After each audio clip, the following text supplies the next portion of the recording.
And good morning, afternoon, evening, wherever you may be in the world. I'm Donald Kuhl, I'm the Vice Chair of ICRP, and I would like to welcome you to day 2 of the ICRP Digital Workshop on the future of radiological protection.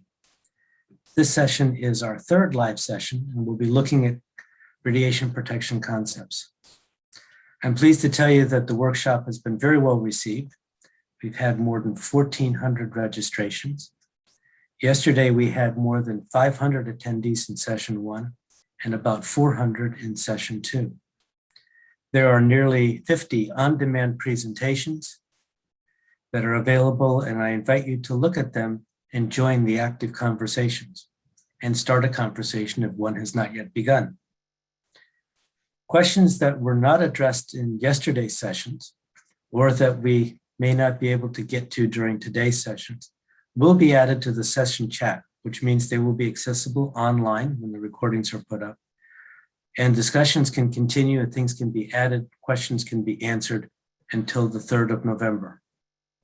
Also note that we plan to prepare a summary of the discussions and look forward to continuing our engagement with you on the many important topics raised. Today, we ask that you put your questions into the Q&A area. We will have a brief time for a question or two, depending on the timing at the end of each presentation. And then we will have an additional 30 minutes or so at the end for more questions. I'd ask that you put your questions in the Q&A box. And if you could, please address whom you would like to have answer the question, so that if we're not able to get to it, then we can come back later and the right person can answer it for you. Without further delay, I'm going to introduce our first speaker.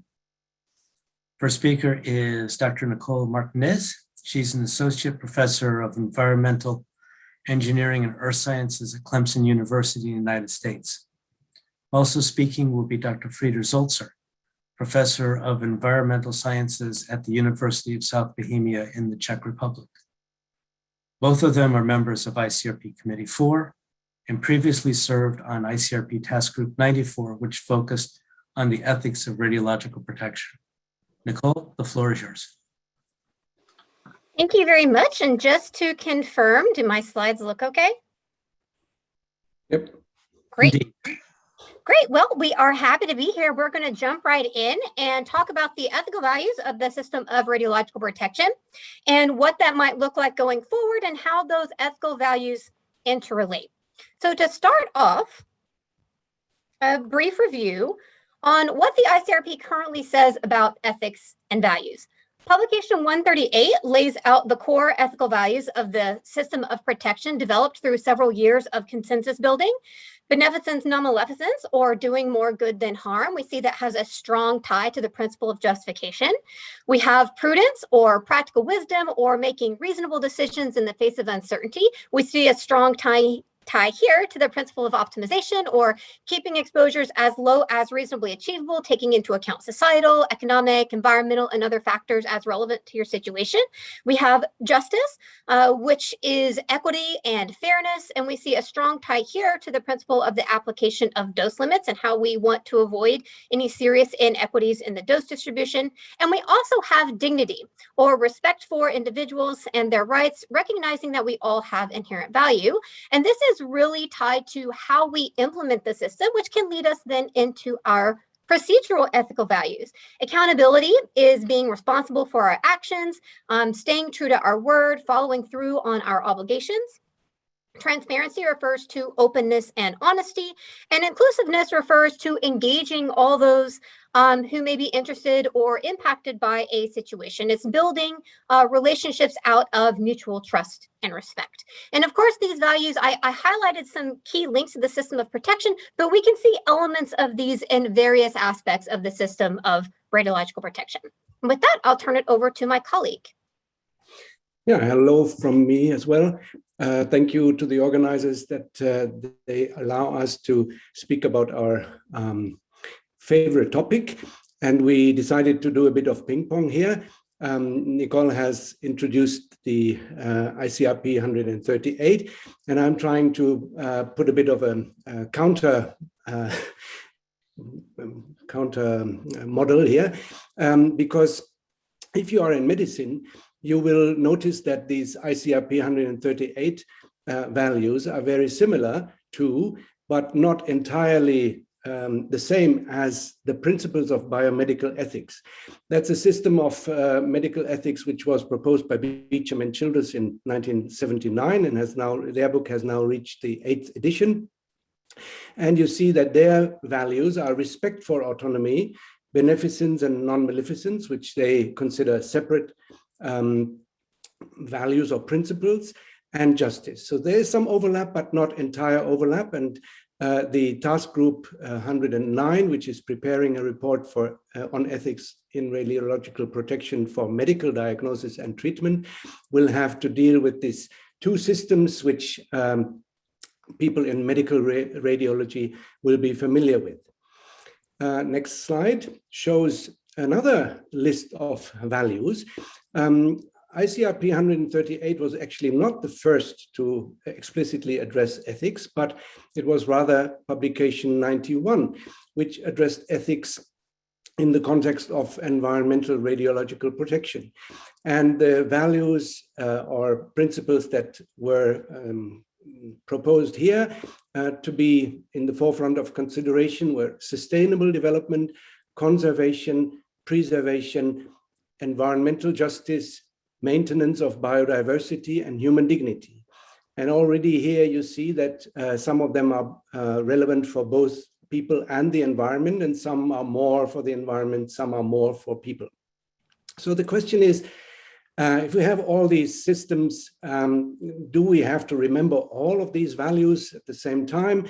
Or can we maybe find relationships between them, correlations that help us to put it all in a system, in an order in our head, and not to discuss long lists of values, but rather correlated concepts.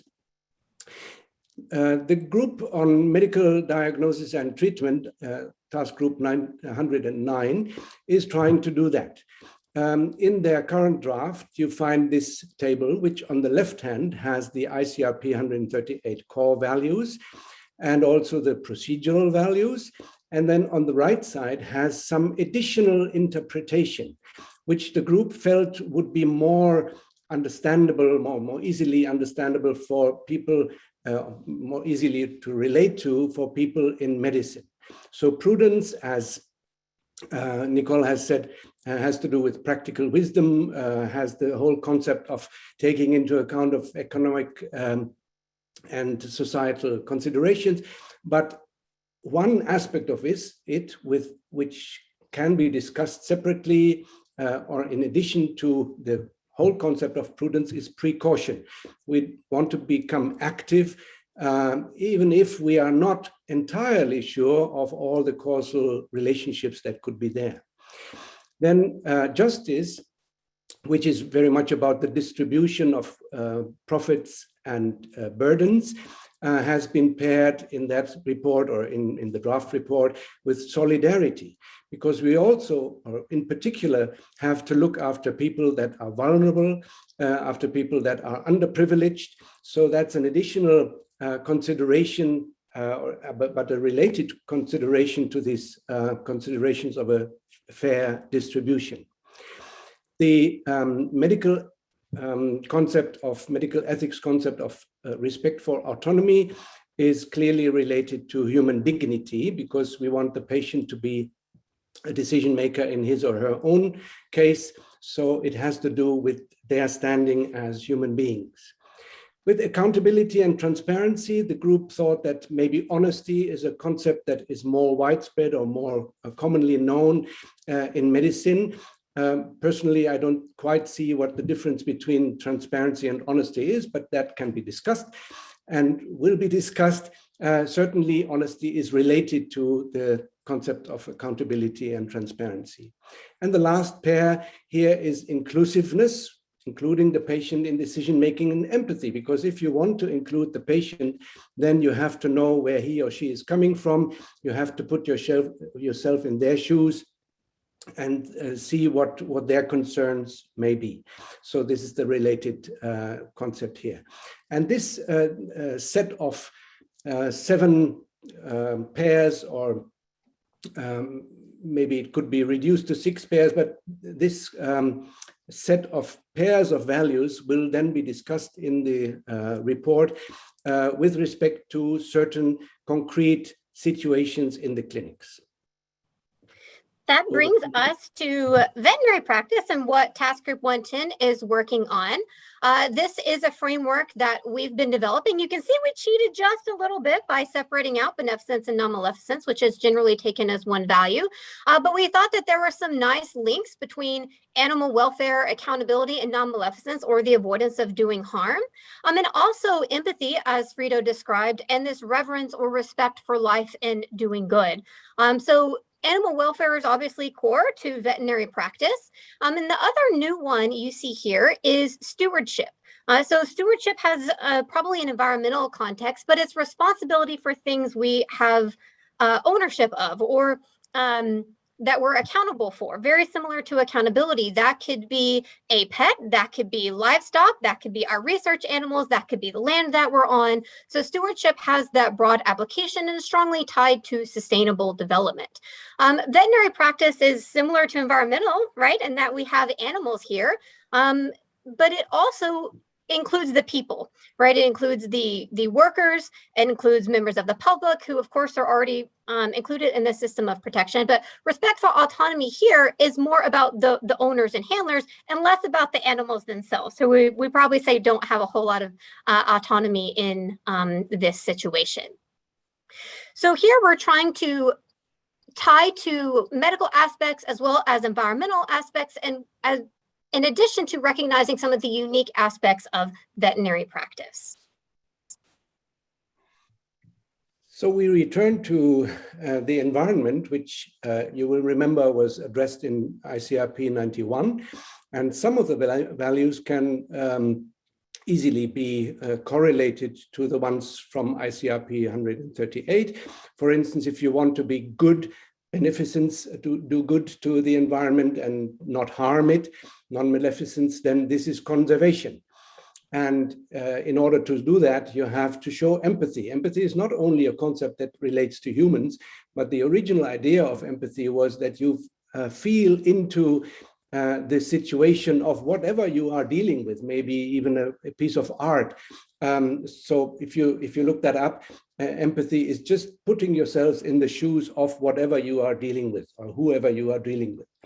Prudence can be paired with sustainability, because you don't only want to be careful about things you don't know exactly, the causal relationships that may be this way or that way, but we have a suspicion what they could be, and therefore we act in prudence. But also sustainability, we want to act in a way that things are sustainable for future generations, or more generally for people coming after us. And that's, of course, a question of accountability. Then justice, as before, is paired here with solidarity. And in this case, we have put stewardship here, because if you want to be solidary with the environment doesn't have its own voice. It's not a partner for discussion or negotiation, but we have to act as humans, we have to act as stewards of the environment, and therefore it is put here as the procedural value. Dignity of the human being is, of course, paired with reverence for life in the environment, but it could also be reverence for anything in nature, not living beings, but anything in nature. And it may be a bit surprising to see transparency here as the related value, but certainly for humans, if you take them seriously, if you respect their dignity, you want to be transparent, you want to not lie to them, you want to tell them what is the truth. And with life, it may be the same thing. It is a question of transparency. If you respect life everywhere, you don't hide anything of what you know, you are straightforward with the information that you have. In the list of ICRP 91, there are two more: preservation and maintenance of biodiversity. Preservation very much relates to reverence for life, because it recognizes, in the words of ICRP itself, the worth of nature as pristine. So it's a question of reverence for life.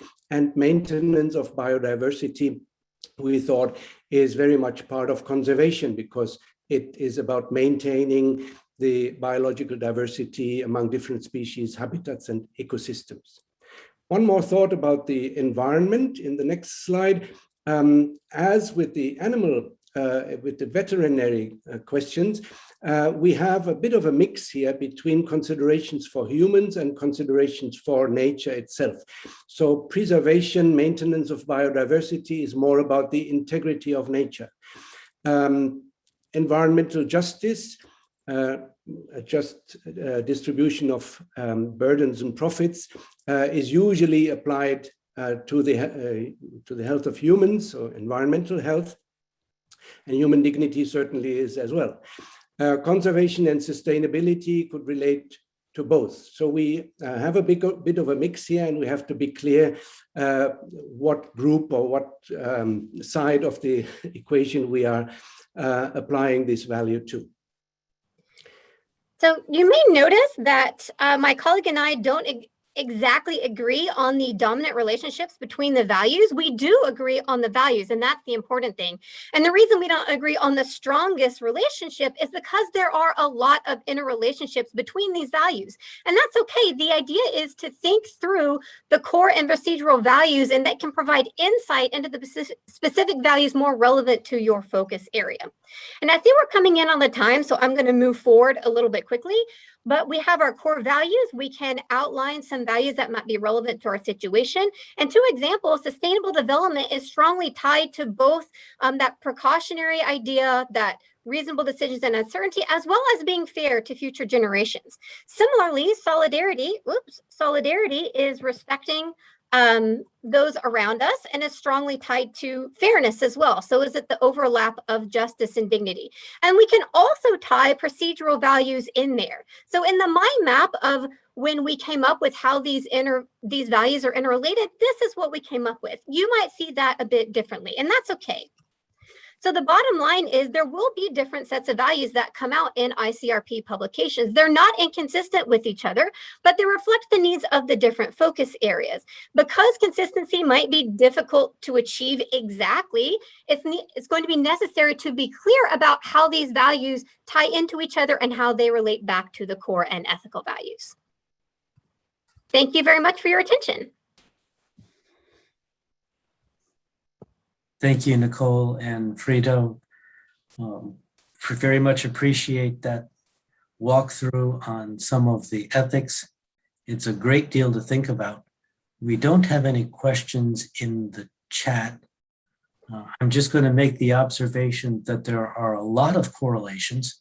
It's actually quite difficult to wrap your head around some of them. And that one of the challenges that we're going to face is bringing this to a practical sort of level. We've gotten one question now in the chat. We'll do that one question, and then we'll move on to the next speaker. So the question is, why are the environmental and veterinary values not connected with worker safety? They are, I would say, connected with worker safety. Frida, did you want to elaborate on that? I saw you take a breath. No, I would also say that maybe all of these things are related back to the original value set. So, of course, the values that we discussed in 91, for instance, or in veterinary medicine are more focused on those particular areas, but they are related to the same original values, which also then are to be considered when it is about worker safety. But maybe these correlations should be made more clear in future publications. Yeah. For example, respect for autonomy and the right to know, right? That's really tied to worker safety. And that was one of the ones in veterinary practice and in medicine as well. This is an example. I think perhaps we're going to have to consider whether we need to draw some more explicit connections to help with an understanding of how the different components interrelate. with that, we're going to go ahead and move on to our next speaker. Our second speaker of today is Jean-François Lecomte. He is a senior expert in the French Institute for Radiological Protection and Nuclear Safety, IRSN. He's a longtime member of ICRP Committee 4 and Committee 4 Secretary for many years. As a personal note, Jean-François, thank you again in public for your tremendous efforts. He is now an emeritus member of Committee 4.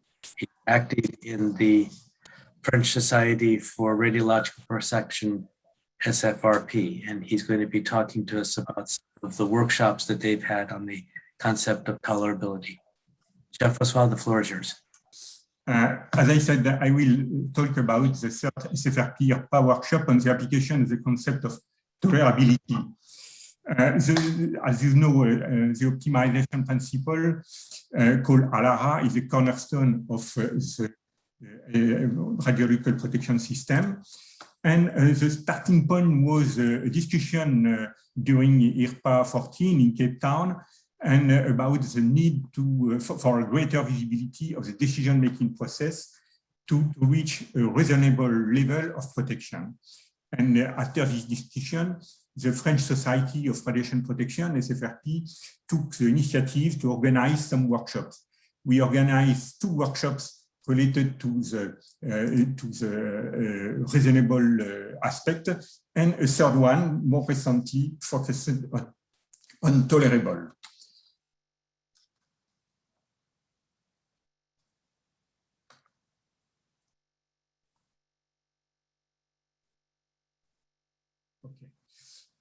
It was virtually organized in May this year.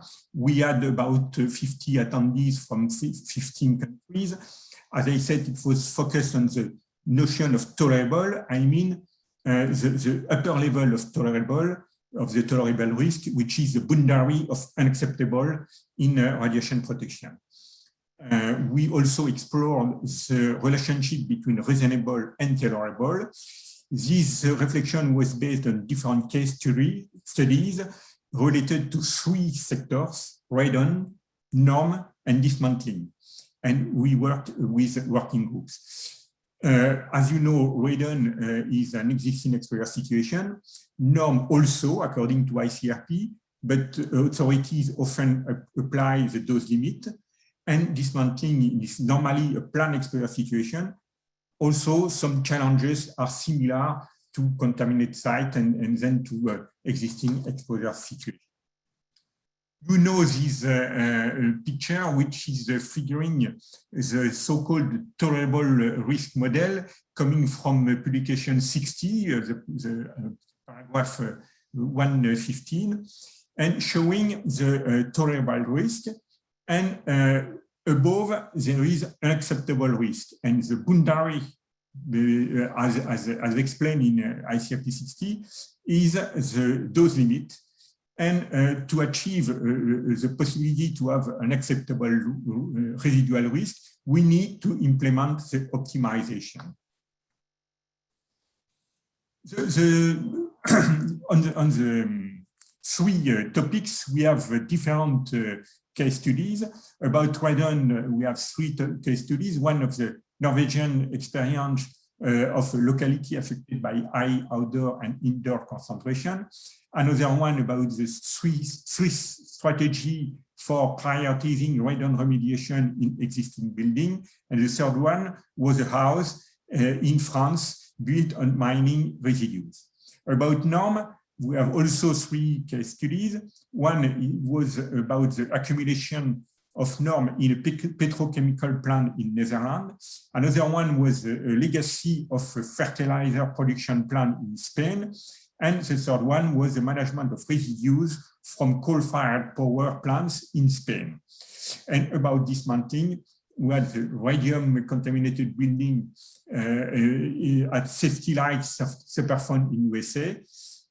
We have case studies related to tolerable and reasonable in the dismantling policy in UK, and the third one was a French case related to Brennilis.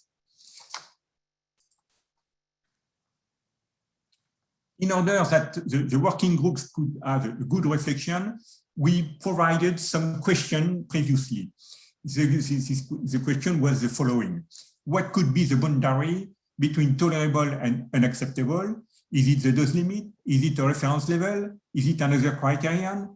Is it by risk comparison? Is it a combination of criteria? For example, the dose plus the time of exposure?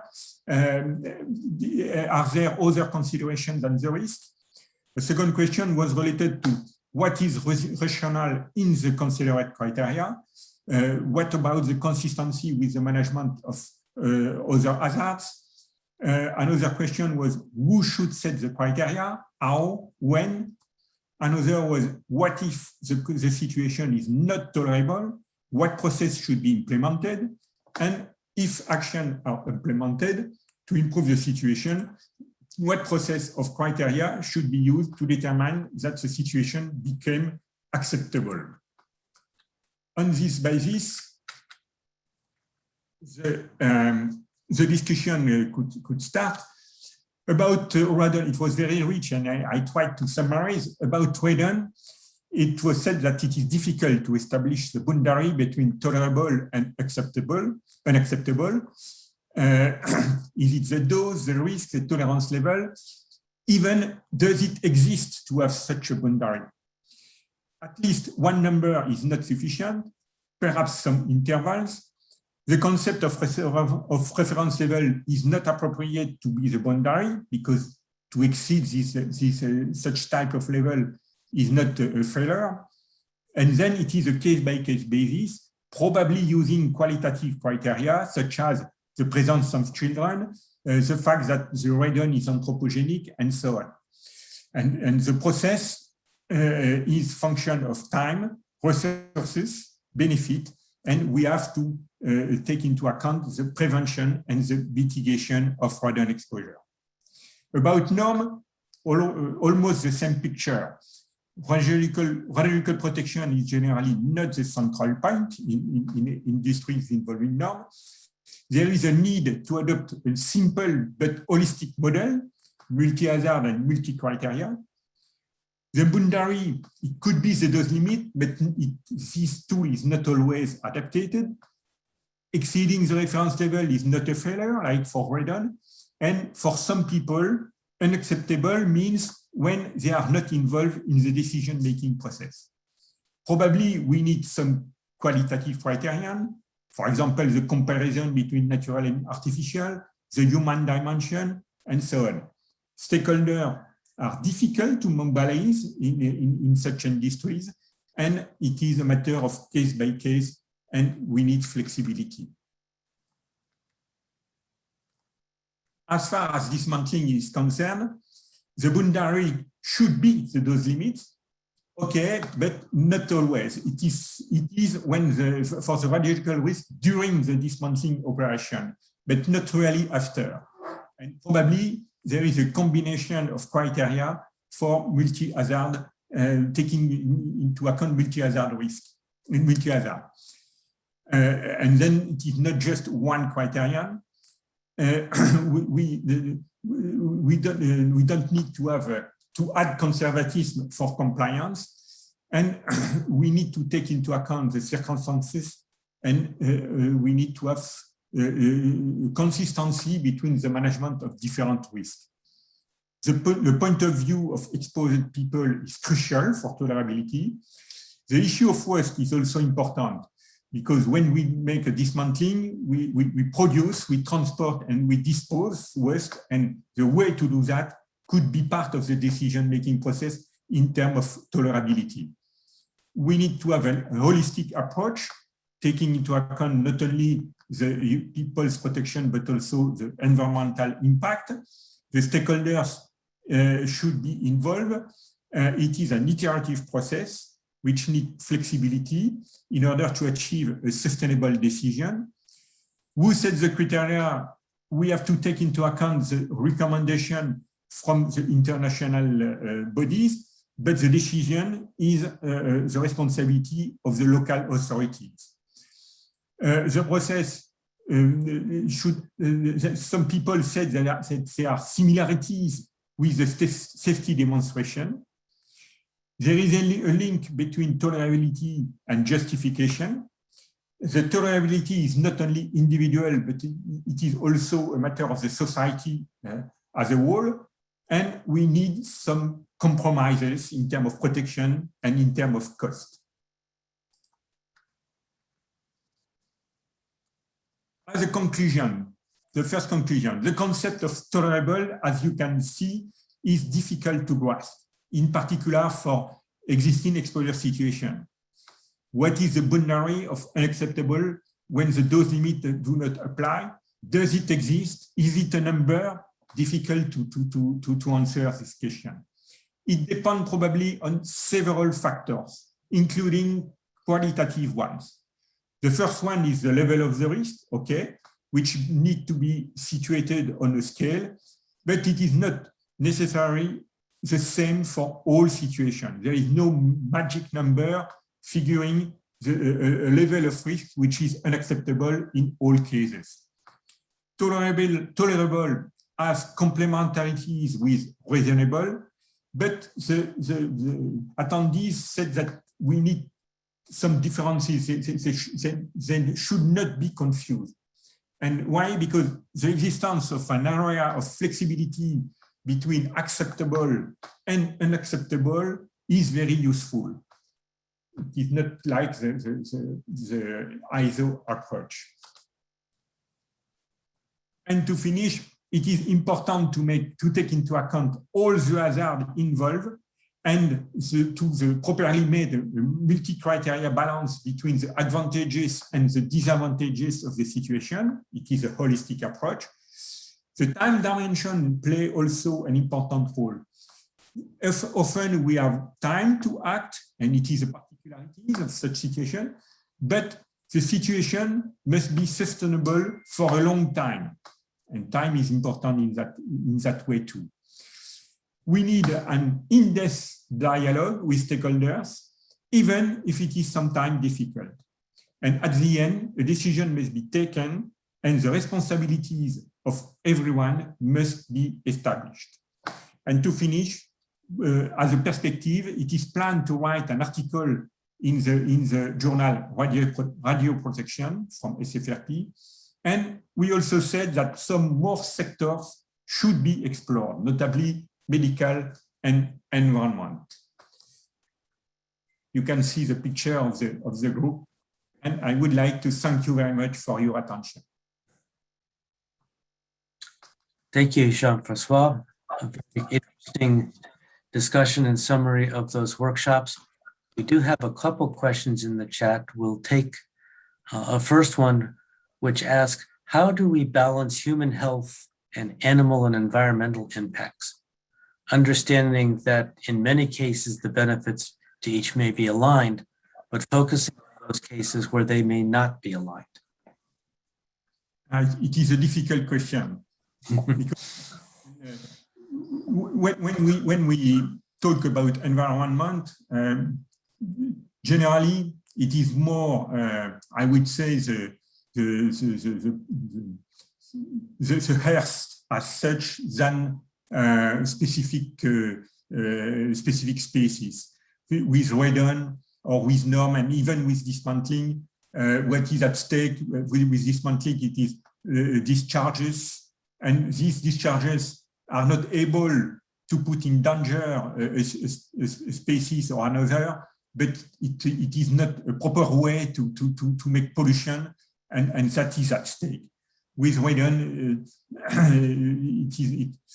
radon is not a danger also for species, it is more human which is at stake here.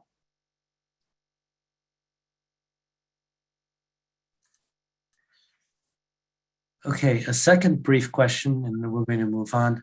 There was an inquiry as to your choosing dismantling, which of course is only one of many steps in decommissioning.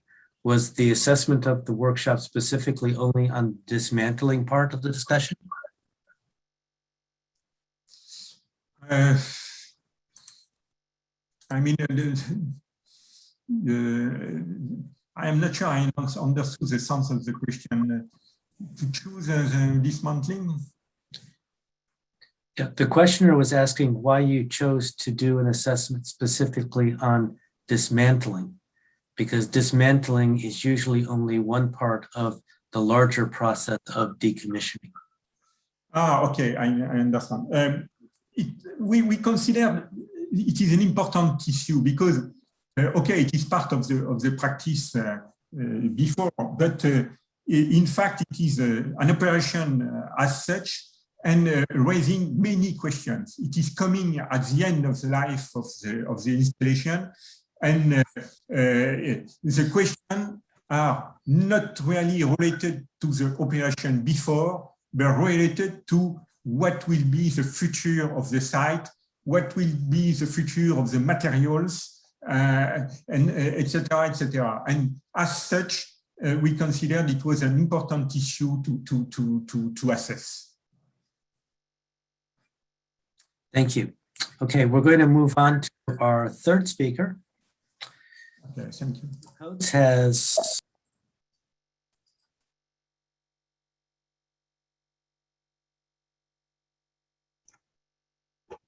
Oh, Donald, you're muted. Yep, there we go.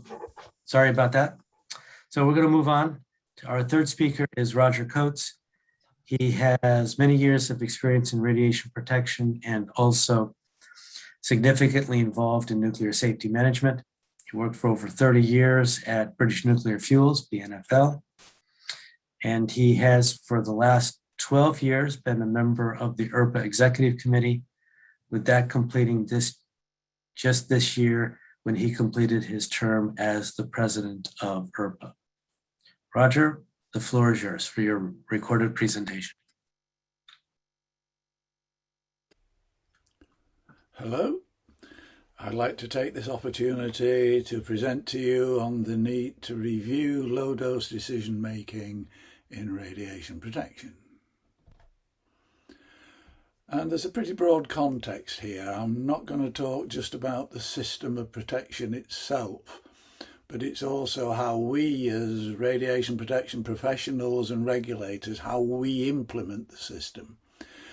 And I would contend that as a profession we are too cautious and conservative in our approaches, and we're in danger of becoming fixated on chasing ever lower doses. So what do I mean by a low dose? I'm talking about a few millisieverts a year, 2, 3, 4, i.e. in the range of our basic natural background. So for decisions at this level of exposure, what is the basic issue to me? And it's why do we allocate significant resources to reduce what are pretty low exposures to even lower levels, when the exposures are well within the variability of natural background, including the consequences of individual day-to-day decisions that I'll come and talk about. And as a result, they make no real difference to the total exposure of any individual, which is dominated by the natural background. And as such, we're contributing to poor utilisation of resources, and we therefore risk bringing our profession into disrepute. And all of this is at variance with the very normal common sense, the way that we all live in this universal radiation environment. The paper I've submitted has a few examples, but I'm just going to focus on one here, and that is to compare and contrast two types of exposure. Exposure resulting from the clearance system and exposure from a holiday. And let's talk about clearance. We know that this is based on a 10 microsievert a year fundamental criterion, which is, in my view, a very, very low level of exposure. But it's even lower because in practice, because of all the conservatisms in the clearance system, the resulting doses are 100 times lower, say typically 1/10 of a microsievert a year, to a very small number of individuals, a handful. and therefore their dose goes up from this basic natural background level of around 2 millisieverts to 2.0001 millisieverts a year. And a study in the UK showed that the cost of living with these restrictive clearance levels is hundreds of millions of pounds over decommissioning activities. And compare that with taking a holiday in Cornwall in the UK. It's a very, very attractive and pleasant holiday resort, beautiful coastal scenery, etc. Very popular. Tens of thousands of holidaymakers go there each year. It happens to be a relatively high radon area. So if you're there for a week or a fortnight, you will get several tenths of millisievert additional dose. Okay, no one is remotely concerned or interested or probably even know that they're getting extra dose. So we have a situation where we spend hundreds of millions of pounds on getting down to microsieverts and fractions thereof for a handful of people, whereas doses 1,000 times higher to tens of thousands of people every year are of no concern or interest. Is this giving value for money for society's resources? And in particular, does it align with common sense? Try explaining this to your friends in the pub or to your sister. I've tried and they think we're nuts. And it brings us into this issue of common sense. What is common sense? The basic level of practical knowledge and judgment we all need to help us live in a reasonable and safe way. Practical judgment, natural ability to make good judgments, behave sensibly, sound and prudent judgment. Those things sound like a value that is perhaps missing from our system of protection.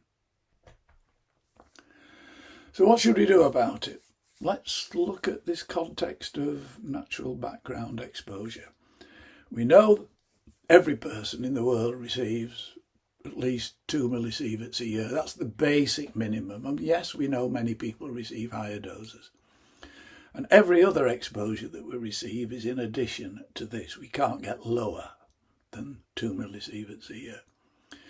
But if you analyse it, there are also personal lifestyle decisions that each and every one of us can make many times every year that can change this background exposure.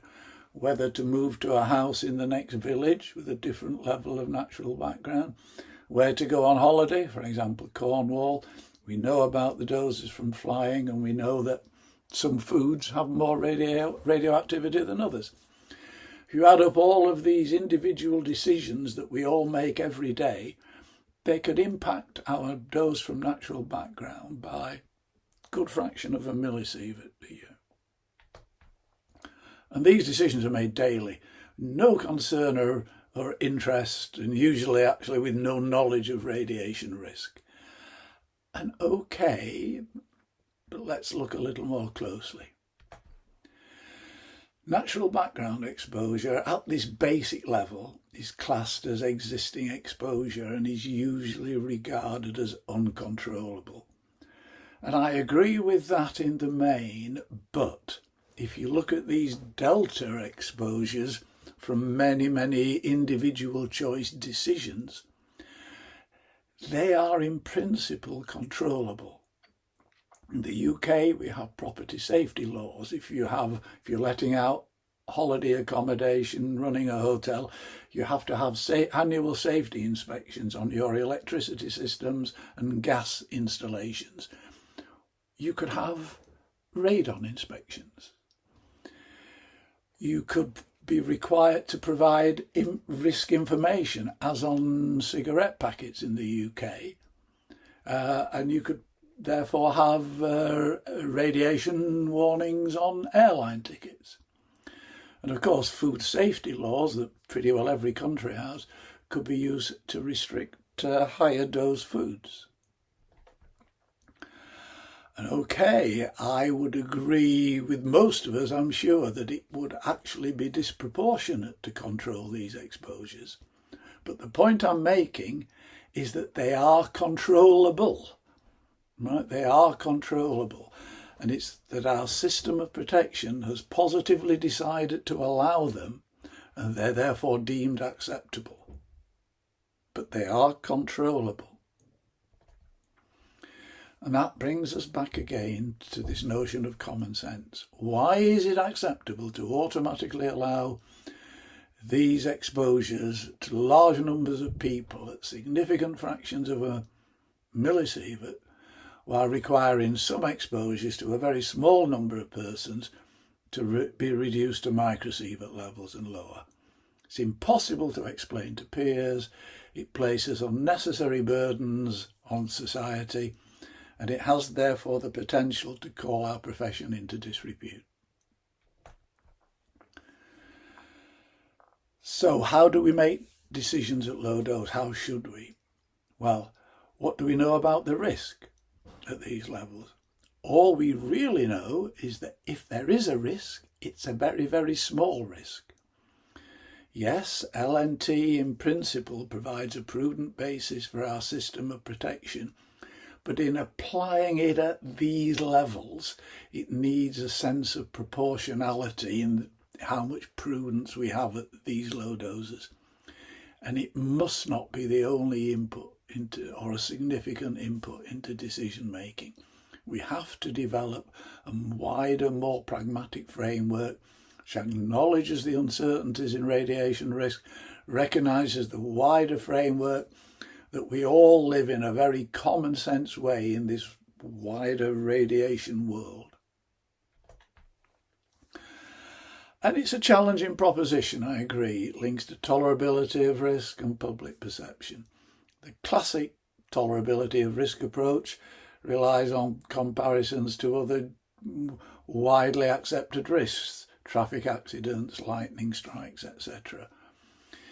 But it doesn't take account of the uncertainty in radiation risk at these very, very low doses, where we're actually comparing the very real risks that I've talked about with the hypothetical or inferred risks from radiation.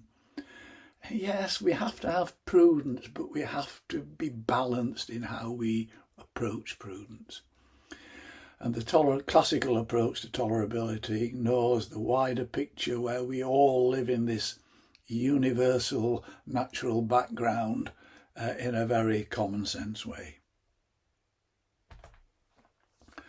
And as I've noted, there are issues to do with public acceptance, public concern, and I believe we should make more use of natural background and its variability when we talk with the public. But the one thing we have to be very careful is reacting to so-called perceived public concern by automatically going to very low dose decisions. And I've seen this happen in some regulatory regimes, 10 microsieverts, etc. The question is, does driving to low doses really ease public concern?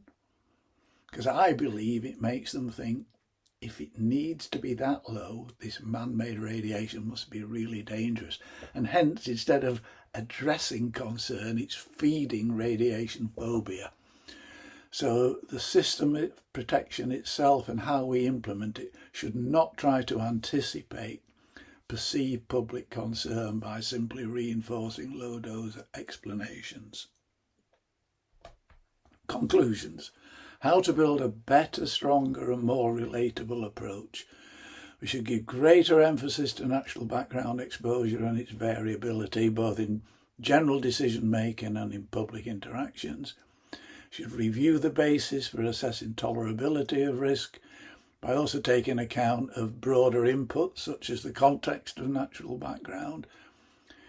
We should do more to emphasise that optimisation is not minimisation. We need, of course, to continue talking with the public, but avoid this auto-response of always going to ever lower doses. And we should ensure that decisions are based on realistic dose assessments rather than overly conservative approaches. And perhaps we need a little more common sense fed into our very clever system. Thank you.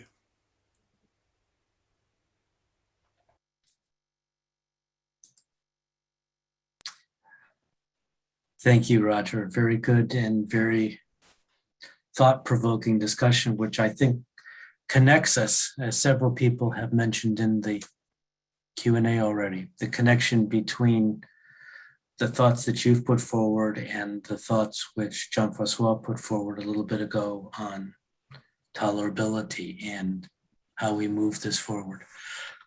We have several questions in the chat. We're not going to be able to get to all of them, but one person asks if you could give a statement on uncertainties in measurements and exposure assessments in the context of your discussion and the low dose discussion, because some of these, quite frankly, are down challenging the ability to even measure the values that are trying to be achieved.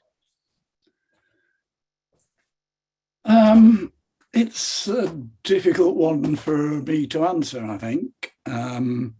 I'm aware that there have been debates, for example, in discussions going on at the moment around the clearance system on what level of confidence should we have in assessing the doses. And it comes back to the issue of how much conservatism do we want in our overall system.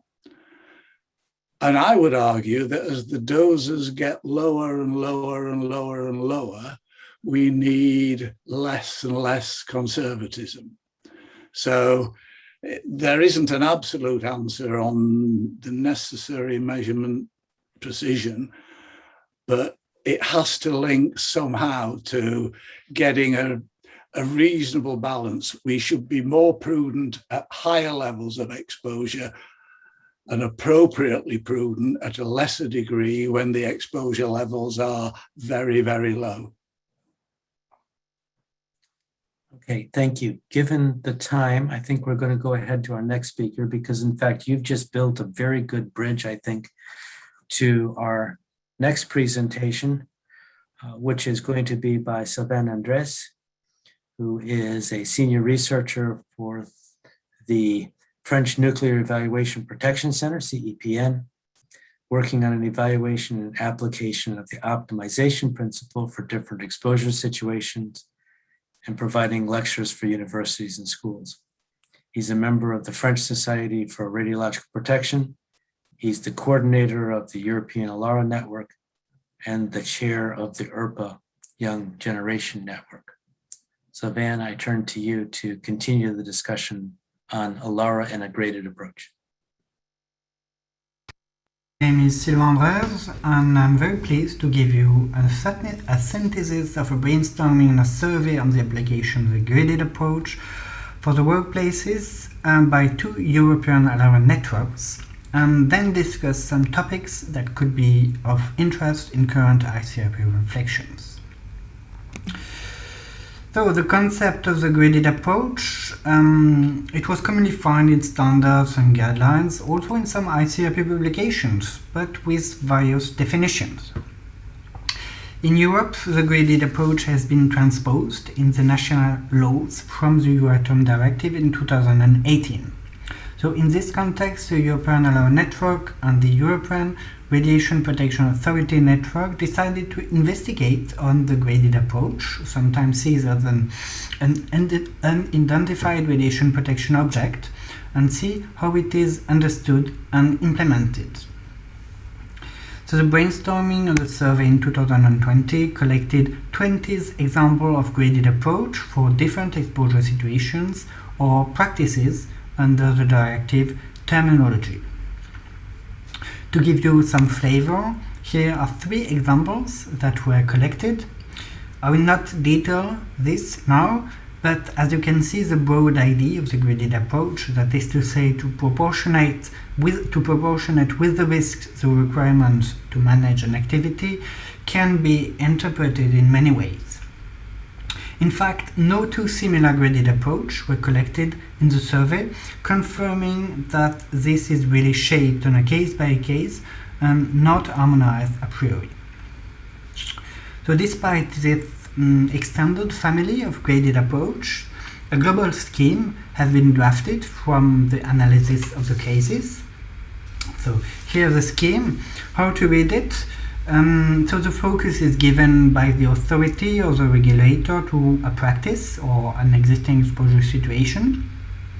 A baseline identification is performed, not always, to decide if the exposure situation should enter in the box, that is to say the radiation protection regulation, or not. The baseline radiological criteria is generally the 1 millisievert per year exposure value or a positive list that can also be used. In the other cases, all the facilities companies are entering in the box. Then a methodology for ranking the facilities is used. General facilities are ranked using 3 to 4 categories. The minimum was 2, of course. Maximum was 5 in this survey. Then the grading itself is applied, proportionate to the ranking. The authority can consider the work, the process, documentation, level of training, dosimetry, etc. And control is exercised by the authority through approval, notification, approval, notification, the level of rigor, details, frequency of inspections, etc. And a good practice is to have this as a dynamic process that take into account the feedback of the implementation. Okay, nice scheme. So now comes the tricky part, the discussion part. First, baseline criterion. It is very often set by the authority and using the 1 millisievert per year exposure value. So this is kind of magic number for exemption. And of course, people tend to ask why there is both a baseline criteria or a reference level and then a limit value. Radiological criteria used in the grading, not in the grading, categorization, can be measured, can be expected value or derived values, so different level of confidence, and show great variety. But non-radiological criteria have also been reported, such as the type of technology, the type of operation, or high-level criteria, up to 11 criteria in some cases. So how does the authority take the decision in this context? By expert judgment, rules of the thumb, or decision-aiding techniques. Sometimes non-radiological criteria can be dominant in the decision, especially in existing exposure situation, for example, pregnancy or legacy site end state. Therefore, there are circumstances in which applying the graded approach might lead also to apply a sort of holistic approach. Graded approach is particularly relevant for large panoply of installation and on situation with wide distribution of exposures, because it allows the regulator to direct its effort to specific areas and proportionate its attentions to the others, so to optimize the regulatory oversight, so to speak. From a licensee point of view, the graded approach can result in the diminution of administrative burden and cost, even exemption from radiation protection regulation, which was seen as a big shift for some regulatory model and maybe not applicable everywhere. However, the balance between reducing the regulatory control from one side without compromising radiation protection on the other side was a major issue in the era of discussion. It can be discussed if the graded approach is the same graded approach that is necessary going toward diminution of exposure, optimization of protection. Applying the graded approach, especially in existing exposure situation, is like opening a Pandora box, having the potential to put many workplaces in the radiation protection scopes, raising specific challenges in the management and communication. And communication is indeed vital to ensure the clarity and the applicability of the approach. This is not only about explanation by the authority, but also for the authority to take advantages of the experience from the field on where and how can the graduation be done. Several tools have been identified in the survey for this stakeholder involvement process, classical tools and also more advanced ones. This also makes the whole process more transparent and support radiation protection culture building. So, how does the graded approach matter for RCRP? We support the idea that the implementation of the graded approach can be a compass for the development of RCRP next recommendation. First, this analysis reminds that clear definitions are important. This analysis reminds that communication, practicability and transparency are vital and provide practical elements to do so. This is also of interest because it recalls the difficulties in the reference level, dose constraint and dose limit approach. The exemption level is not an RCRP business, however it's really a big part in the landscape and a focal issue for the employers. Given the potential issues in reducing the regulatory pressure from one side, and conversely the potential to put many workplaces into radiation protection scopes, it might be discussed by RCRP if the graded approach is suitable and or necessary for all exposure situations to ensure the application in the process of obeying the optimization principle. Finally, this analysis provides also methodological elements on how the graded approach can be proportionate based on the circumstances and notably by taking advantage of the holistic approach or an embryo of holistic approach that can be further investigated.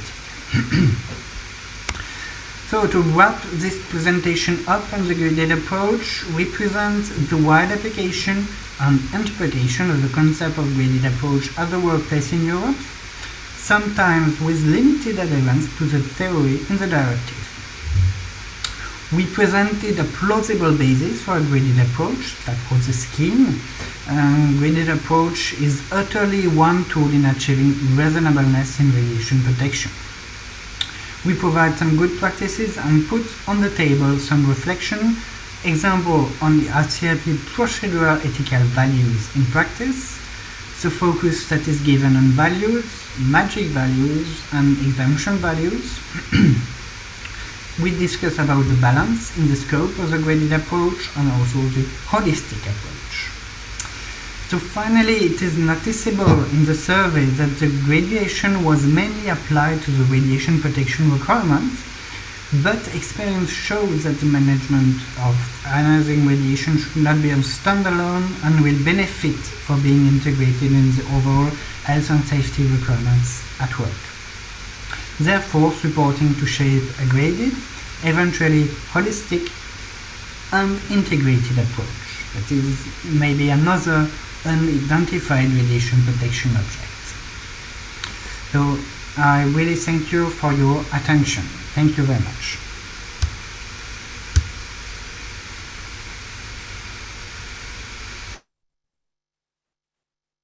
Thank you, Sylvain, for that very interesting discussion on the graded approach and application.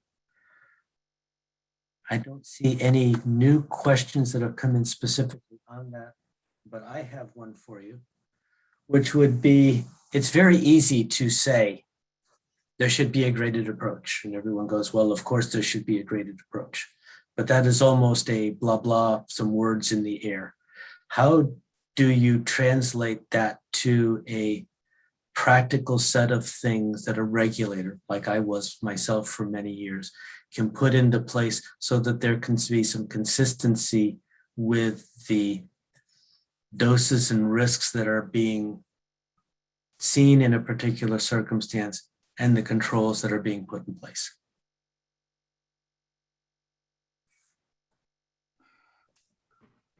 I would like to say that given the feedback from the field collected from the survey, the graded approach is really shaped, is very specific to a sector or a practice under the directive terminology. So I think that graded approach should be consistent sector by sector, meaning that you cannot translate a graded approach, example from norm, to another sector, let's say transport of sources. But there should be some consistency, meaning a decision factor, decision aiding technique that could be common by sector. That would be maybe a first step in developing consistent, coherent, harmonized graded approaches. So I take it you would argue that an approach that you might use in an existing exposure situation with naturally occurring material or radon might be different from the approach that you would use when you were talking about application to various types of industrial gauges or activities. Yes, correct. And the graded approach in the directive is like, I would say, pushing a concept in the swimming pool and see how it swims. And we saw 20 different type of swimming schemes. So really, there is a case by case, the influence of the situation really shape the graded approach. So conversely, the graded approach should take into account this experience from the field to a feedback loop, actually.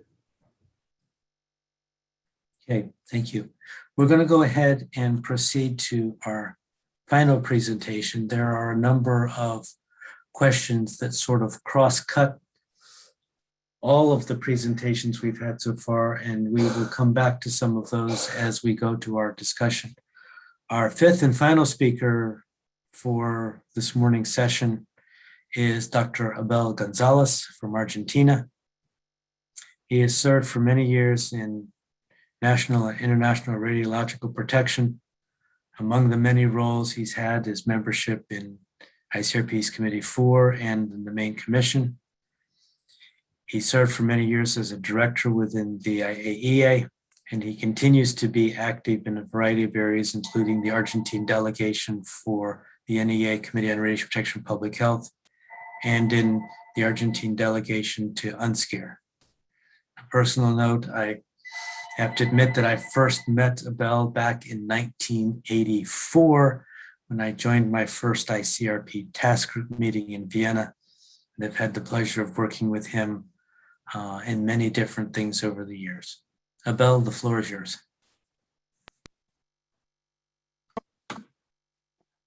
My dear friends of ICRP, it is a big honor, a big pleasure for me to share with you some ideas in this ICRP brainstorming on the future of the ICRP recommendations.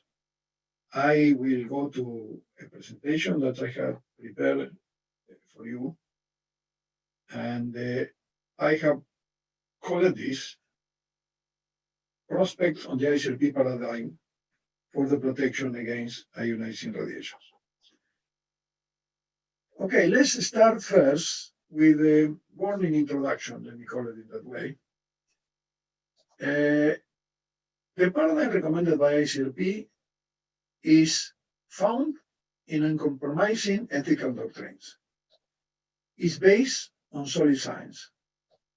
It's exceptionally comprehensive and internationally recognized. Unbelievable. Therefore, this unique paradigm ought to be guarded. Meddling with it should be prevented under any cost. Nonetheless, the ICRP paradigm needs to be refreshed from time to time. This happens always. It should keep abreast with, inter alia, any novel scientific consensus on epistemological radiation effects and contemporary social demand for radiation protection. Such updating will also permit the incorporation of many lessons on the application of ICRP learned and reported in recent years, particularly from Fukushima. You know that ICRP has a special task group collecting these lessons. Within this constraint, what follows are 12 suggestions for updating the paradigm that I present with all humility. They are not in logical order, but rather in an inverse order of my perceived importance for this suggestion. These are the suggestions. The first, on social licensing. Due demand of social licensing of human endeavors involving radiation exposure should be assimilated specifically into the ICRP paradigm. The concept of tolerability, which was described by Jean-Francois Lecomte, is crucial for this. Social licensing is now part of radiation protection, should be part of the paradigm. People really are reacting for having a say in radiation protection. Point number 2, principles. The principle of those limits need a deep revision, and we will talk about that. The paradigm must incorporate also a fourth principle on protection of future generation and their habitat. This is already established in international fundamentals. It is not implicit into the 3 traditional principles, as we have said sometime, and it has to be associated with the new ethic, the ethic of arete. Arete is a Greek word, very difficult to translate. It's translated as virtue, but it's really more than that. The dose limit confusion, you know very well. The dose limit do not comply with the definition and understanding of the word limit. They are not a terminal point or boundary beyond which a personal dose must not pass. A deep revision of this concept and also the logic behind the 1 millisievert per year is needed. The main problem in Fukushima was that people were asking why we are permitted to receive 20 millisievert per year after the accident, when I want to be more protected, if the dose limit is 1 millisievert per year, and our explanation were not convincing. Ethics. Ethics is very important. The ethic of the paradigm in a specific field, such as medicine, veterinary, and the environment, have to be explained, as suggested by Martinez and Sulzer in this brainstorming. But fundamentally, the ethics of the principles have to be described. And sorry, but ICRP 138 is on values rather than ethics. We need more. My suggestion of association is the following. The main ethical doctrines are 4. Theological, mind the ends which justify the mean. Utilitarian, do the greatest job for the greatest number of people. Deontological, not do unto others what they do shall not to you. And this arete, the ethic of virtue, do good that will not be returned. And there are a link between justification and theological, optimization and utilitarian, individual restriction and deontological, and future and habitat and arete. And they are interrelated between them. We have to say that with absolute clarity. Exposure situations. The transition between pre and post-emergency situation need to be revised. This has been and continues to be a problem. We need to revisit the old concept of controlling planned additional doses versus intervening for averting extra doses. This concept that we have somehow abandoned have to be revisited and incorporated into the exposure situation. And also we have differentiate between existing situations, as we call it, and extant, which are different concepts. And in Japan, in Fukushima, this was a big problem. Occupational exposures. We should revise it with ILO. ILO is our partner in this. To consider inter alia the application of the graded approach suggested by Silvano Andresi and others in this brainstorming. But primarily, it needs to address specifically 4 different situations. Natural radiation, which is really, there are many examples for which the paradigm doesn't match. Non-radiation workers, which there are many, and we have not dealt with that very well. Volunteers worker, this was a big problem in Fukushima, as you know, and this not covered. And the responder, we deal with the responders in the report on terrorism, but we need much work on this. Medical exposure, well, there I will say that medical exposure as we presented now must be dissected, and we use a medical term. We should separate and divide patient exposures into patient diagnostic exposure and patient treatment exposure, are 2 different situations, completely different.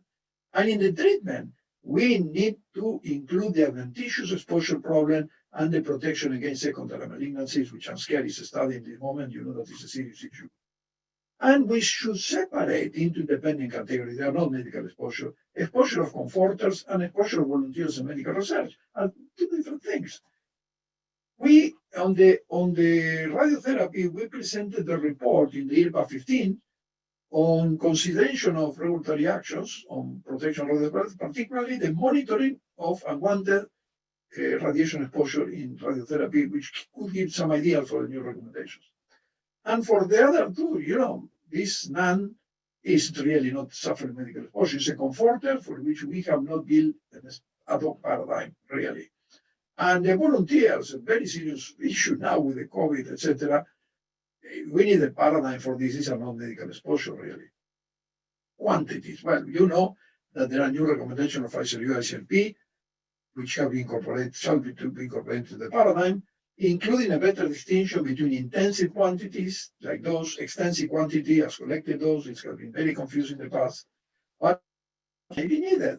And we propose in IRPA 15 a number of changes. I will not repeat it here for lack of time, but the report is available and can be ideas for those drafting the new recommendation. Scope. The scope of the paradigm have to be clarified. Is not describing exposure and amenable to protection, which are to be excluded from the paradigm, have to be clear. Analyzing exposure situation which protection is already optimized and which are to be exempted from the paradigm have to be discussed as well. You know, the minimum not curat pretor, said the Roman law almost 2,000 years ago, but many decision makers still need to learn it, said Peter Drucker. Perhaps we have to learn it as well. Natural radiation. Natural exposure, radiation exposure was basically not considered when we built this paradigm. These original labs need to be corrected. It will need a lot of work. Norms will need special consideration, and we need to do a lot of work here in this. Then the LNT. You know the LNT has caused a lot of problems because it describes three different concepts. On the one side is a radiation protection model, which we introduced as a practical approach for managing radiation protection, particularly occupational. And then it's also an epidemiological conjecture. The epidemiologists sustain that the incidence effect per unit dose at high doses, when they have data, remain the same at low doses, when they have not evidence. And also is a biological theory, by which a low radiation dose, a given increment of dose, will produce a directly proportional increment of probabilities in carrying cancer or radiation effect. These are three different concepts, and we have put all together. We need really a lot of work in the paradigm explaining these things. LNT has to be clarified because it has produced a lot of confusion.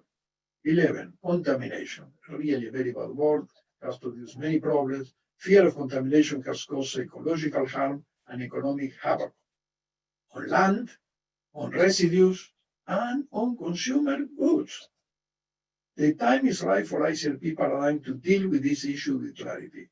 Again, in the IRPA 15, we prepared some ideas on radioactivity in goods, supply for public consumption and consumer goods. And these ideas could be beneficial for the building of the new recommendation.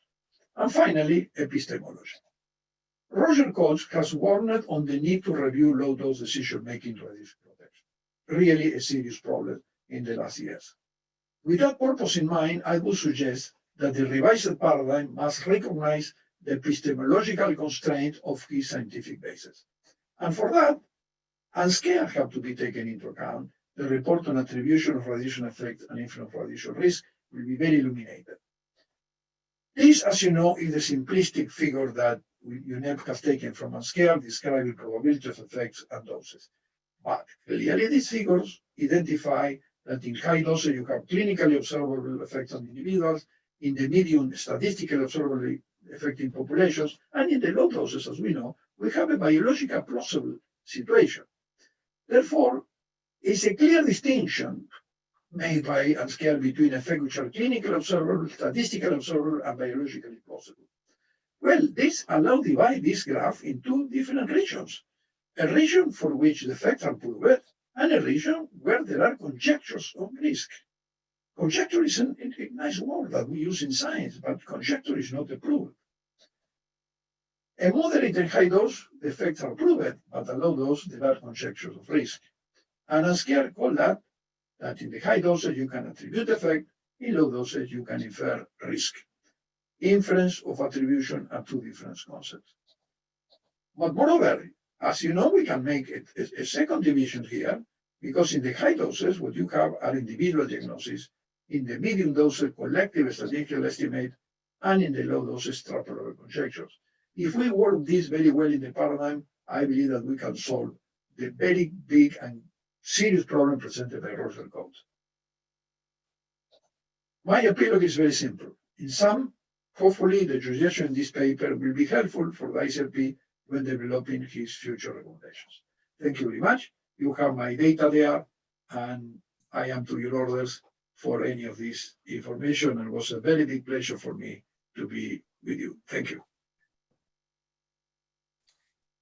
Thank you, Abel. That was a marvelous list of things for us to try and consider. Obviously, we're not going to touch all of them at this exact moment. There have been a lot of questions and a lot of discussions in the chat. I'm going to start with what maybe sounds like a simple question, but I don't think it actually is.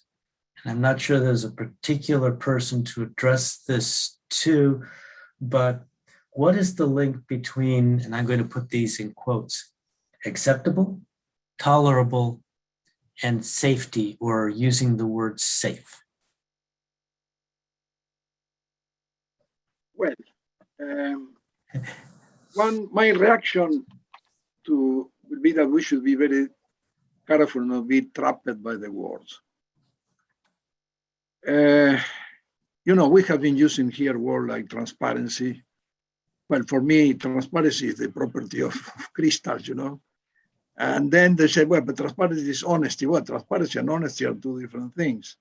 We have used dignity, and well, dignity, nothing is worthy. I mean, Bill Gates is dignity according to the meaning because he has a lot of money.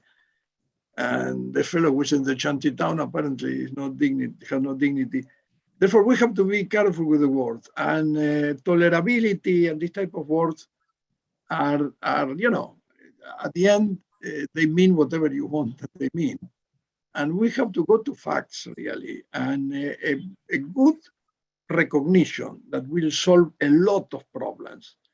The problem of Roger, which are really crucial, the presentation of Roger, I believe that is crucial. But one important thing that will solve many of these problems is a clear recognition that we know facts in high doses and we have conjectures in low doses. People do not understand that. People believe that when we are talking of 10 microsieverts, really we are talking about facts. And it's not only Maria who believed that. It was the Academy of Science of New York who believed that and multiplied these low doses and came to the conclusion that 1 million people have died in Chernobyl. For instance, this was written and now has been withdrawn from the web of the Academy. And it's one of the more prestigious academies of the United States. For we have a problem there. And that recognition is essential. I believe we have to clearly recognize in the very high doses, we know facts on individuals, which are recognized by radiopathologists.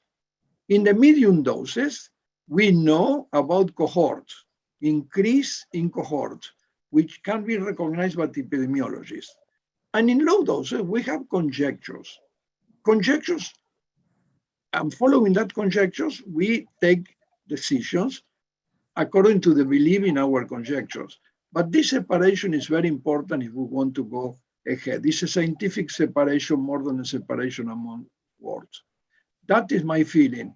Words will not solve the problem alone because words, change from culture to culture, from understanding to understanding of people. Roger, would you like to address this?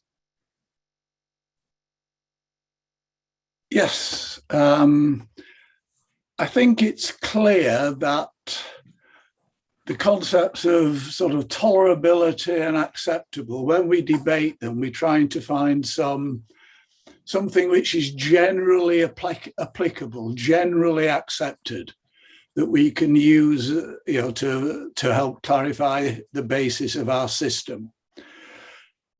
The word safe is different because it's a very, very personal concept. And what I consider to be safe, other people may not consider to be safe. I do rock climbing, or I used to do ice climbing. To me, that was safe for me, but that would not be acceptable to many. I think it's a question that we will always get, so we always have to be prepared to answer it. Is it safe? But perhaps we have to think very carefully and prepare in advance, because we know we're going to get that question. And the sorts of things that we can say is, well, I believe it's safe for the following reason, right? You may have a different view, let's talk about it. But to me, the fundamental difference is safe is such a personal judgment, such a personalized concept. Thanks. Thanks, Roger. Jean-Francois. Thank you very much. I agree that it is difficult to use some words such as safe or acceptable because it depends on the circumstances. And in particular, when radioactivity is not welcome, not legitimate, I mean, after an accident or in a case of contaminated site, it's difficult to say people, oh, don't worry, it's safe or it's acceptable because the origin is a failure or something wrong. And then it's difficult in terms of language, not in terms of level of risk, but in terms of language. And I just would like to say a few things. First, I agree that above a certain level of risk, the risk is an evidence, and below it is just an hypothesis. Okay, but this boundary is moving, and I would prefer to rely on a system which is not fully depending on this level. Otherwise, it will change every 10 years, and it is not a good way for the long term. Second point, I would like to rely on the optimization principle. We have now experience, and it is very useful, very working in order to decrease exposure for the people in every type of exposure situation. It works. And the last point I would like to mention is the fact that according to this optimization principle, it means that we have to find the reasonable level of the risk, and then we stop the process. And to define this level, today we mainly rely on magic numbers, I would say. I mean, some values which are in the regulatory system and so on. And people are always struggling with these values.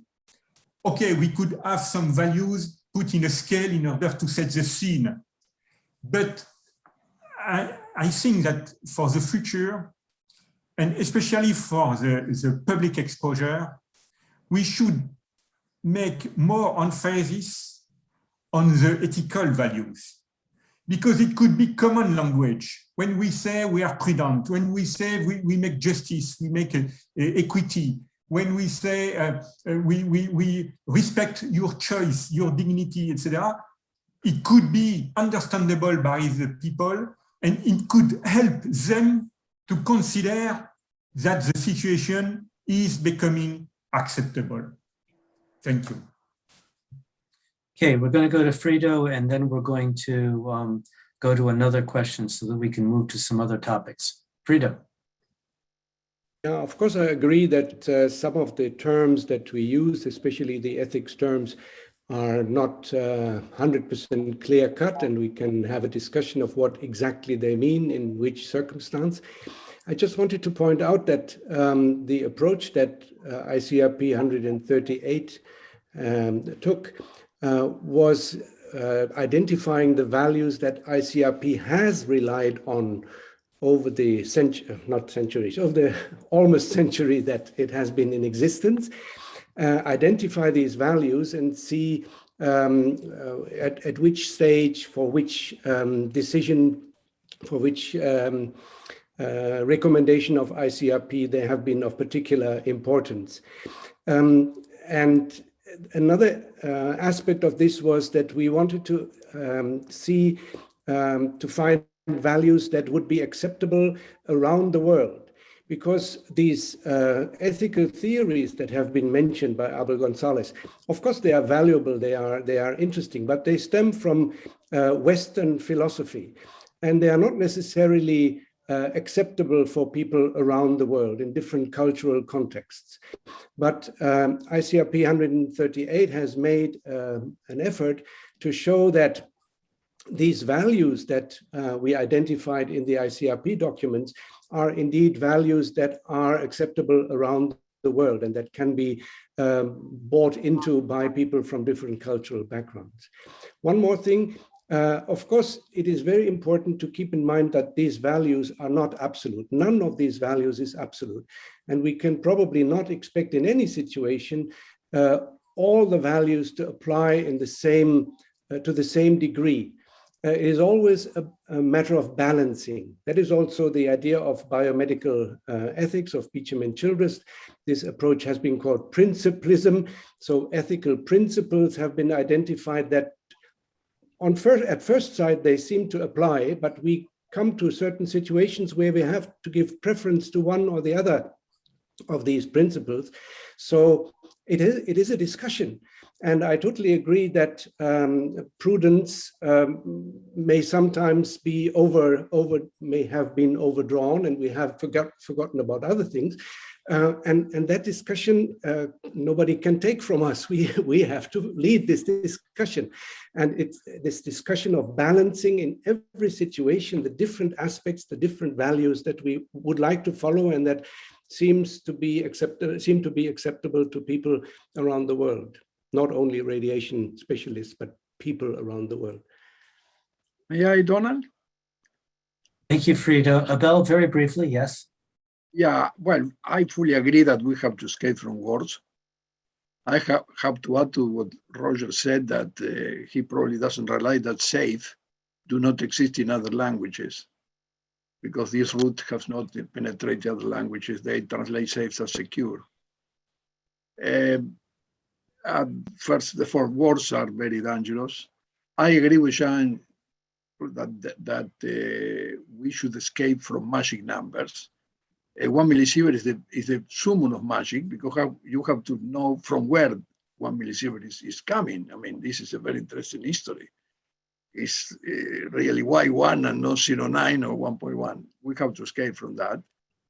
And we have to rely on what people want to know from us, is what we know to protect them. This is what they are interested in, no words, not magic numbers, what we know. Is this radiation dangerous for me? Is dangerous for the collectivity? Or you think that might be dangerous? They are two different ideas. And we have not conveyed that clearly. We have put everything in the same pot. 1 microsievert is the same that 1 sievert, and they are not the same. Conceptually, they are very, very, very different. Thank you. Thank you, Abel. Then I have a question now for, I think, probably Sylvain and Roger, which is related to the ALARA analysis, because in many cases, of course, this is looked at as some type of cost-benefit analysis. But in many circumstances, there are very cheap solutions which a worker on a particular job may say, if I do my job just a little bit differently, I can save some dose, and so they do it. And so there's essentially no cost. How do you balance those sorts of thoughts in the process? Because that would certainly seem to be reasonable to do if the worker stands on this side of the piece of equipment versus the other side of the piece of equipment, in the context of what you were describing in terms of a graded approach, and Roger, your concept on having a more balanced value. Can I start with this? Sure. I think I'd like to start by giving a plug to a document that Sig referred to yesterday, coming out of ERPA, which is an ERPA perspective on reasonableness. It may not be on the ERPA website yet, but it will be shortly. And in there, it gives some considerations. One of the things, there is a discussion of it has been mentioned, de minimis level. Is there a level, or can we devise a set of levels below which you need take no further actions? And there are arguments for and against, but you've highlighted one of the issues. There may be many situations, and I'm aware of them from workplace situations, such as you remarked, whereby I would hope that a regulator, because the doses are so low, I would hope that a regulator is not trying to push me to do a formal optimization assessment.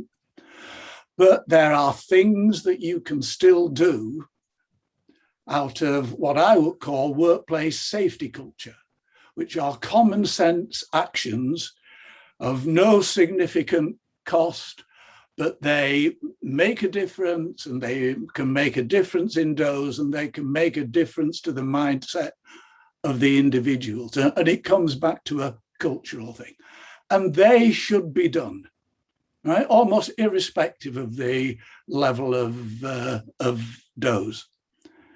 So I don't see a conflict between, when doses are low, still taking what may be, in that particular situation, some reasonable common sense steps.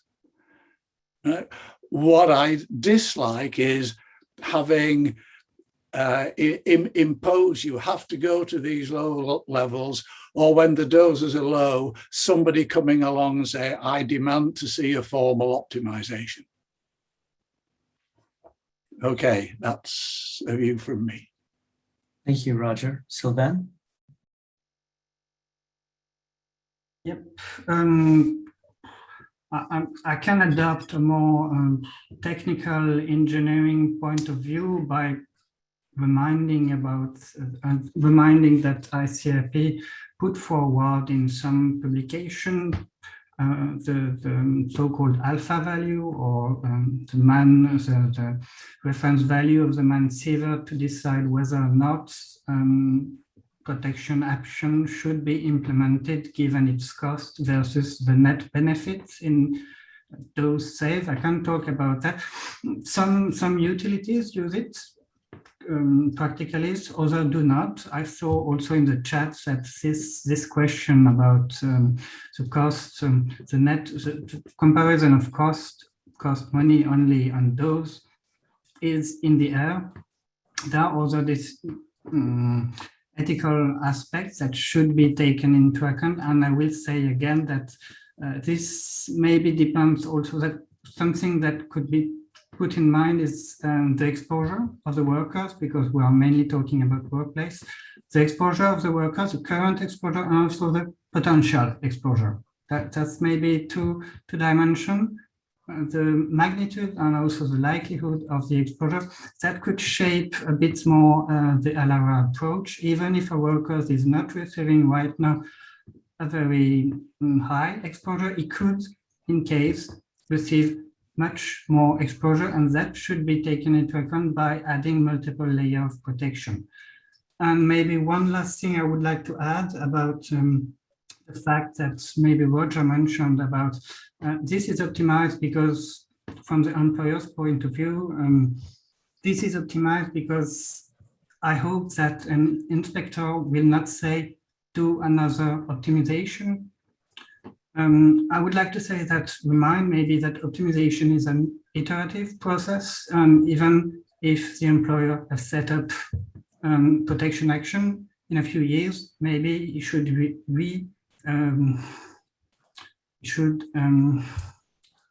think about the optimization, maybe update it, given new circumstances, new protection equipment. Optimization is not fixed. It's a movable target. Thank you, Sylvain. I'm going to go to another question, which asks about the relationship between radiation risks and chemical risks. The questioner notes that what's considered tolerable risk in the exposure for chemical carcinogens appears to be much lower than the risks that we're generally looking at in radiological protection. That's the 1 in 100,000 to the 1 in a million additional cancer cases. What does that suggest to us in terms of how we look at tolerability of radiological protection and the kinds of things that we might put in place? And I'll open that to any of the panelists who might like to address the question. May I, Don? Abel, you can start briefly. Yeah, I believe it's dangerous, this comparison with other risks. I mean, it's not, really, this has never been successful for very good reasons. We have enough our problem, and comparisons of our risk in different situations, as Roger proposed, is different than comparing our risk with the risk of an alpinist going to a mountain or with the risk of our toxic. Therefore, I believe that is not the way to go. I agree that the main way to escape for these wars and numbers is optimization. But optimization is also a word which unfortunately has been identified very much from the beginning with ALARA. And ALARA is an acronym, and you know, Don, that in US people like acronyms, but acronyms have a lot of problems because they are not translatable. Everybody understands them in a different way. ICRP said that optimization is simply looking the options of protection. Don't marry one option, just look in the options and select the best protection under the prevailing circumstances. And that is a more sensitive approach. Of course, you need some quantification for that. And this analysis provides some quantification, but sometimes what you need is just common sense, as Roger using the term. But the comparison with risk, in summary, other risk is not, I believe, the venue to go. Roger. Just one comment. If the risk applied to chemicals is 1 in 100,000, and there are 10,000 chemicals in our environment, does that mean that the overall acceptable risk from chemicals is 1 in 10? Thank you. All right, thank you for that very provocative question, for which I'm not sure we have anyone from the chemical community to give an answer. Jean-François. Thank you. It is a good question, the issue of comparison between the risks. I agree that if we just compare the levels of the risk, it is a tricky issue because the amount of the risk is not calculated in the same way from one risk to another. And then it is difficult to make comparison. But it is not the only point. I would like to emphasize the fact that first, considering the radiological risk, we develop year after year a very complex system of management, and firstly, very specific. And the problem appears in situations where people are exposed to several risks, several hazards. And then we have to, and even it is even worse when the radiological risk is not the dominant risk. And in these cases, we need to make a link, to make bridges between the management of the radiological risk and the management of the other risk. It is the case with NORM, for example. It is the case in all the gray situation, I mean, contaminated sites and so on. We have several issues to address, and we need to have a consistency in the way to manage all these issues.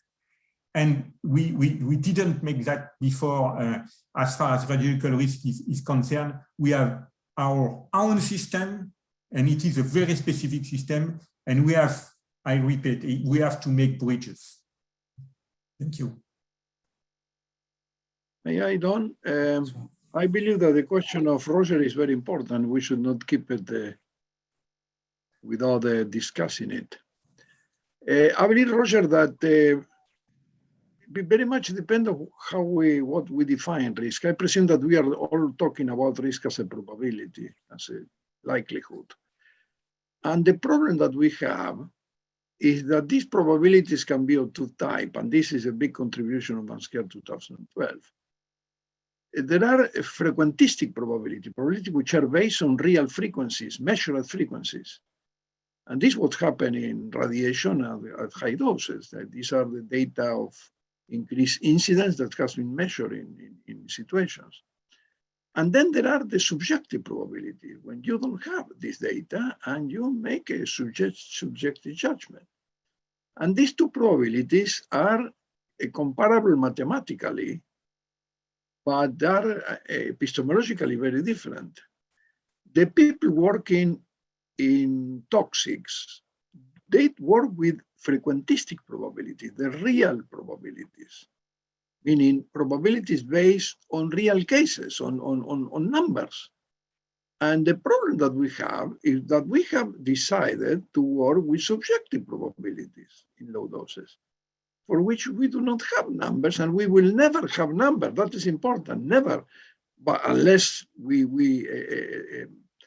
a detector of cancer due to radiation appear, a biological detector. But for the time being, we have a limit in our epidemiological estimate. For we are talking with subjective probability. For that reason, it's not comparable to cases. And in the case of, for answer to your question, if you work with subjective probabilities, of course that you can sum up them. With frequentistic probabilities that they do it, of course that you can sum up them. Thank you, Abel. I'm going to note that my friend Mike Boyd from the U.S. Environmental Protection Agency has put a little note in the chat that chemical carcinogens are usually regulated so that the sum of the fractions does not exceed 1 for a given risk objective. So, Roger, perhaps that gives you at least one answer to your question. I'm going to move to another question and talk about the relationship of stakeholders' engagement and the whole development of what might be reasonable and tolerable.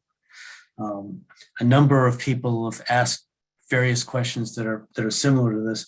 One of them made reference to an event several decades ago that was, I suppose I should say, near and dear to my heart, when the Nuclear Regulatory Commission proposed a regulatory paradigm. The policy statement was labeled below regulatory concern, and that it was summarily dismissed by the US Congress because of stakeholder opposition. So I would invite the panel, perhaps maybe Nicole and Frida, to start in terms of the values and the conflict between the values on how we work towards engaging the stakeholders and finding a common position. Because I will tell you from my experience, one of the major problems that the Nuclear Regulatory Commission faced at that time was it did exactly what Congress told it to do, but it didn't talk to anybody else in the process. Nicole? Oh, goodness. That's a big question. And I agree with what you were saying, Don, about how it's important to engage more broadly. I honestly don't know what that looks like, or I philosophically say that, yes, of course, we should engage with all relevant parties, anyone who's interested in that, but it's also kind of hard to get people to engage when something isn't wrong.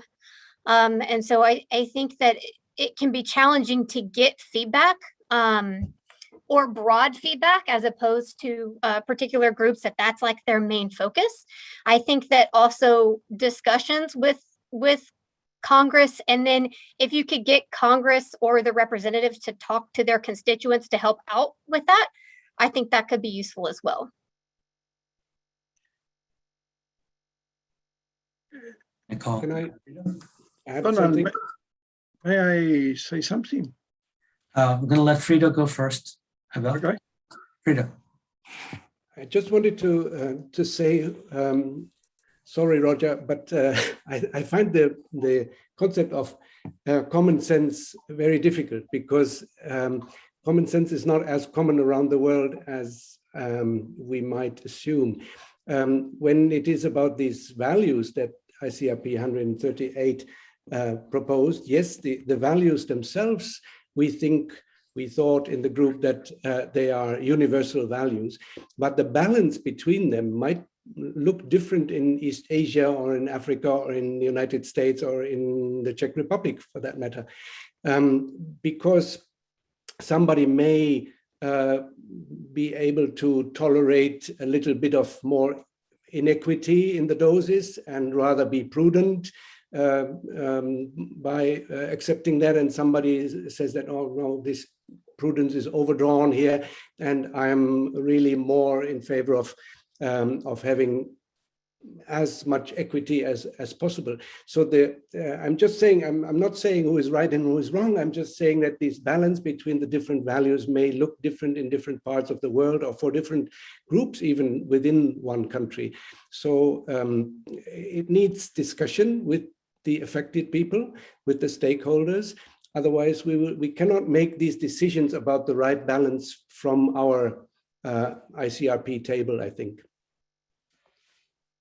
or from the national table of radiological protection. Thank you, Frida. Abel. Yeah, well, here you have another magic word, stakeholder. Stakeholder. Untranslatable, of course, because in English doesn't mean anything either. It is known in other languages as concerned parties, interested parties, affected parties. These are all different people, you know. Concerned, everybody can be concerned. Affected usually are few. And the answer to the question depends on what you understand by a stakeholder, you know, whether they're affected, concerned, interested, etc. For we have to be careful with the magic words. Magic words that are very nice in conference and etc. But when we put the finger, then, you know, they don't say many. Let me answer one point that Fried mentioned, that my ethical values were Western. Well, in fact, it's not the case. I mean, the teleological ethic is coming from China. The deontological ethic is the basic of the monotheistic religions, which started in Egypt and in Middle Orient. And the arete is coming from Greece. Therefore, it's very universal. But in any case, I agree with him that we have to be careful with this. I have tested that. I have tested in India, which is, as you know, has very deep philosophical, ethical roots. During the conference that was given there for the anniversary of Dr. Ganguly, I tested that and was very interested in the discussion. Therefore, I agree with you that we have to test this with the different cultural approaches around the world, but it's not so Western as you believe the four ethical doctrines. They were used by the Western country. This is different. I mean, Kant used that, but they have different origins. Okay, thank you. Yeah. With the last couple minutes that we have before we'll need to close the session, I want to come back to a topic that was just fleetingly mentioned a little while ago, and that is the topic of safety culture. And there has been a lot of effort in many industries to create a safety culture where workers have a healthy respect for radiation hazards and employers make the investments required to reduce exposures.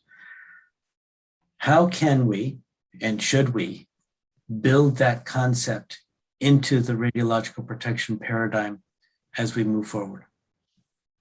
I'll open that up to any of the folks, because Roger, I know that there's been statements by IRPA on safety culture and some other things.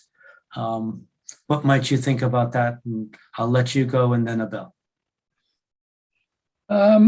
Yeah, I mean, I believe it's absolutely central, and certainly in occupational situations, which is my personal background, it's absolutely key.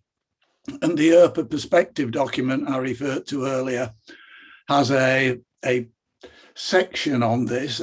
And there is an amazing overlap between the attributes of an optimization process and the attributes of a safety culture process. I'll just try and look at it. I mean, the key attributes of a safety culture process are engaging with all the parties involved in the activity, implementing appropriate education and training, maintaining an environment supporting a questioning attitude, openness and challenge, learning, sharing from experience, strong leadership, etc.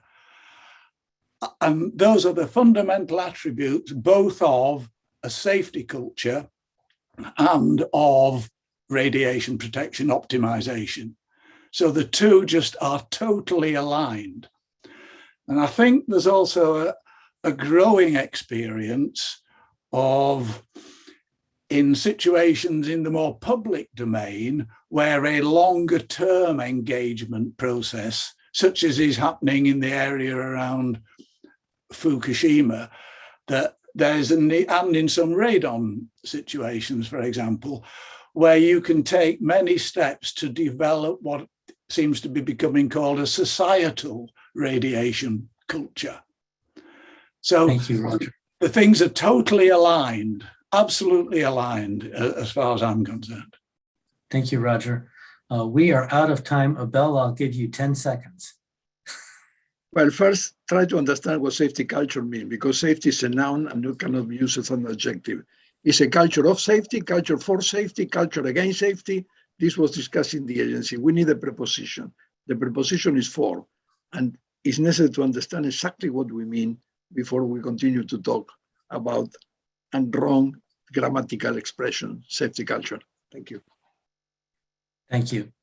So thank you to all of the panelists. This has been a very engaged group. There have been lots and lots of questions that we have not been able to get to. We will be working on putting those into the chat and trying to provide answers to all of them.